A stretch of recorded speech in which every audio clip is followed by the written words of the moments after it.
పంచముఖ ఆంజనేయ స్వామి అంటే 5 ముఖాలను కలిగిన హనుమంతుడు.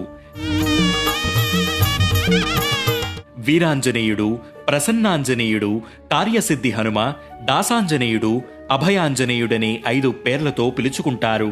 పంచముఖ హనుమను దర్శిస్తే 5 దైవాల అనుగ్రహం ఏకకాలంలో లభిస్తుందట. పంచముఖ స్వరూపంలో హనుమ రూపంలో మధ్యలో ఆంజనేయ స్వామి ముఖంతో ఉండగా దక్షిణాన నరసింహముఖం, పశ్చిమాన గరుత్మంతుని ముఖం, ఉత్తరాన వరాహముఖం, తూర్పున హయగ్రీవుడి ముఖం ఉంటాయి.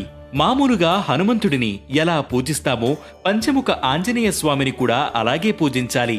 పంచముఖ రూపంలో 2 ముఖాలు విష్ణుమూర్తి అవతారాలున్నాయి కాబట్టి శ్రీహరికి ఇష్టమైన చందనం, తులసి వంటి ద్రవ్యాలతో పూజించవచ్చు.